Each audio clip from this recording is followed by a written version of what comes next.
శ్రీకాంత్ శర్మ గారు, అసలు సుమంగలిగా ఉన్న మహిళ గుండు చేసుకోవచ్చా చేసుకోకూడదా? దీనిపైన కూడా ఇద్దరు భిన్న అభిప్రాయాలు వ్యక్తం చేస్తూ సోషల్ మీడియాలో వీడియోస్ ఇప్పుడైతే వైరల్ అవుతున్నాయి. అసలు మీరేం చెప్తారు దీని గురించి? ఇప్పుడు అన్నా లెజనోవా గారి విషయము ప్రస్తావన వచ్చేసరికి ఇది చాలా సోషల్ మీడియాలో భగ్గుమంటుంది రెండు వర్గాల మధ్యలో. అయితే మనకు ఒక సామెత ఉంది, కోడిగుడ్డు పైన ఈకలు పీకడం అనేటువంటి సామెత ఒకటి ఉంది. అది సరిగ్గా ఇప్పుడు ఈ అంశానికి సరిపోతుందమ్మా. అన్నా లెజనోవా గారి గుండు పైన వీరు రాద్ధాంతం చేస్తున్నారు. అయితే మీరు అడిగినట్టుగా మరి ధర్మశాస్త్రం ఏం చెప్తుంది? సనాతన ధర్మాన్ని పాటించేటువంటి పవన్ కళ్యాణ్ గారు సనాతన ధర్మానికి వ్యతిరేకంగా ఆయన భార్య ప్రవర్తించవచ్చా? ధర్మశాస్త్రం ఏం చెప్తోంది అని అంటే, యత్కించిత్ క్రియతే పాపం సర్వం కేశేషు తిష్టతి సర్వాన్ కేశాన్ సముద్రత్య ఛేదయేద్ అంగుళిద్వయం ఏవం నారీ కుమారీనాం శిరసో ముండనం స్మృతం న స్త్రీనాం కేశవపనం న దూరే శయనాసనం అని ధర్మశాస్త్రం యొక్క వచనం.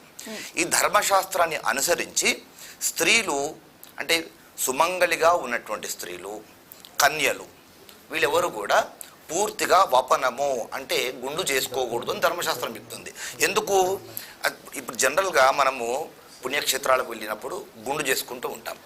అసలు వాస్తవానికి గుండు ఎందుకు చేసుకోకూడదు? మరి ఇక్కడ ధర్మశాస్త్రం ఏమో యత్కించిత్ క్రియతే పాపం సర్వం కేశేషు తిష్టతి, మనం చేసుకున్నటువంటి పాపాలన్నీ కూడా మన తలపైన ఉన్నటువంటి వెంట్రుకలను ఆశ్రయించి ఉంటాయట.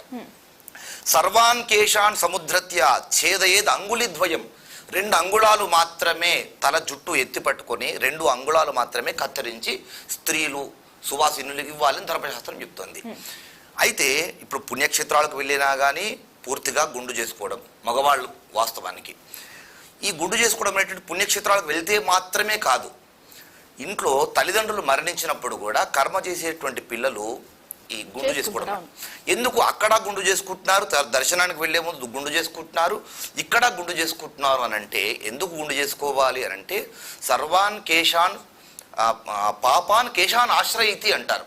మనం చేసుకున్నటువంటి పాపాలు తల వెంట్రుకల్లో ఉంటాయి కనుక మనము ఒక క్షేత్రానికి వెళ్తున్నాం, దర్శనం తీసుకోబోతున్నాం, ఒక ఈ కలియుగ వెంకటేశ్వర స్వామి దర్శనం తీసుకోబోతున్నాం కనుక, అంత ఉత్తముడైనటువంటి భగవద్ దర్శనానికి వెళ్తున్నాం కనుక మనము మొట్టమొదలు మనం పాపరహితులమయ్యి చేసుకున్నటువంటి పాపాల నుంచి బయటపడి పునీతులమయ్యి పునీతమైనటువంటి శరీరంతో దర్శనానికి వెళ్ళాలి అని క్షేత్రాల్లో తల్లిదండ్రుల కర్మ దగ్గరకు వచ్చేసరికి చేసేటువంటి కర్మను అంత్యేష్టి అంటారు. ఇష్టి అంటే యాగం, చిట్ట చివరికి తల్లిదండ్రుల కోసం చేసేటువంటి యాగం గనక ఇలాంటి యాగాన్ని నేను ఏమైనా పాపాలు చేసుకుంటే ఆ పాపాల నుంచి విముక్తునై అలాంటి యాగాన్ని చేసుకోవాలనేటువంటి ఉద్దేశంతో చేస్తారు.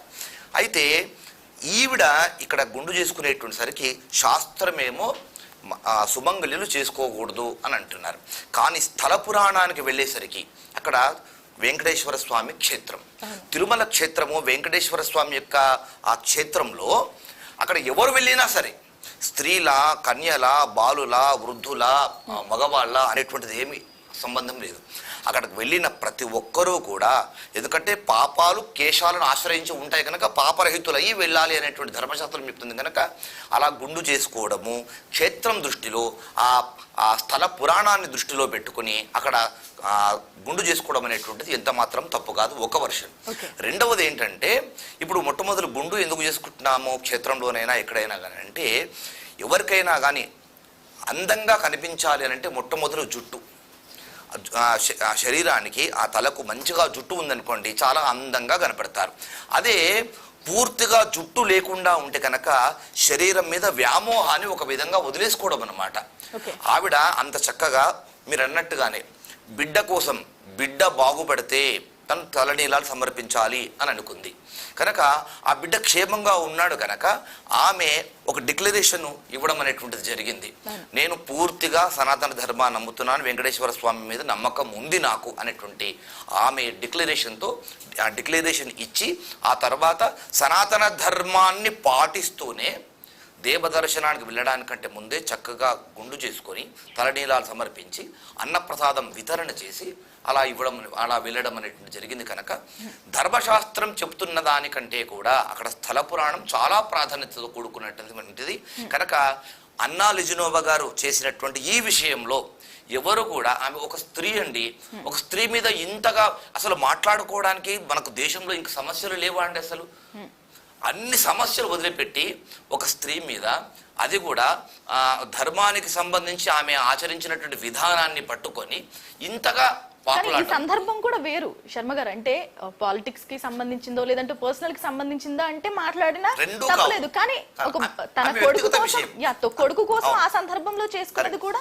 ట్రోల్స్ చేస్తున్నారు. తన కుటుంబ విషయం, తన వ్యక్తిగత విషయం, తన ఇష్టానికి సంబంధించిన విషయం, ఎలా రాజకీయాలకు కానీ మీరన్నట్టుగా ఇంకో విషయానికి కానీ సంబంధం లేకుండా ఆవిడ చేసుకున్నట్టు కనుక వ్యక్తి యొక్క మనోభావాలను మనము గుర్తించాలి, గౌరవించాలి.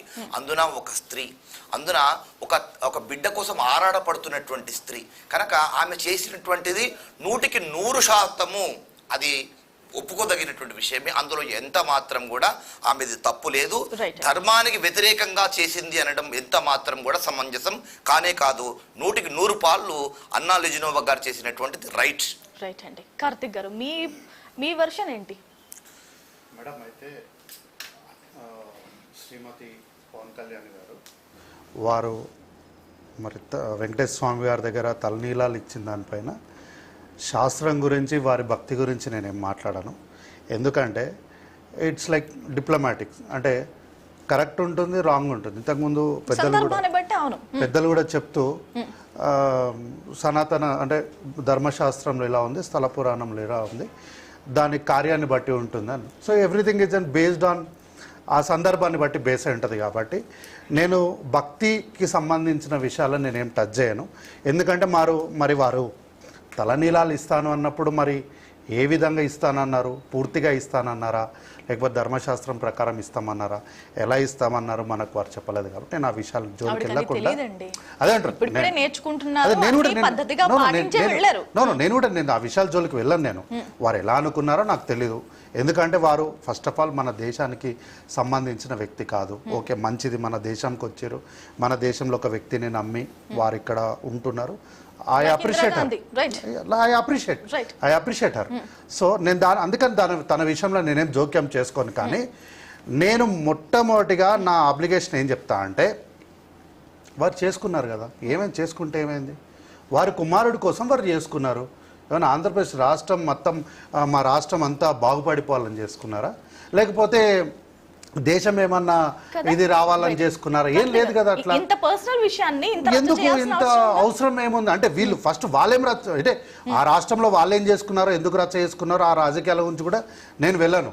కాకపోతే ఏంటంటే, ఒక స్త్రీకి సంబంధించిన విషయం వచ్చినప్పుడు, ఇంతకుముందు సార్ మాట్లాడుతూ లాస్ట్ మాట అదే అన్నారు, ఈ దేశంలో ఏ సమస్యలు లేవా అని ఆ మాట అన్నప్పుడు, ఏ సమస్యలు లేవా, ఎందుకు వారిపైన శ్రీమతి పవన్ కళ్యాణ్ గారి పైన మీరు మొత్తం అన్నీ చేసి తనేదో జీవితంలో ఎప్పుడు అసలు ఏ స్త్రీ చేయని పని తాను మాత్రమే చేసింది అన్నట్లే, నేను వ్యక్తిని అనట్లేదు, నేను తనని ఏమనట్లేదు.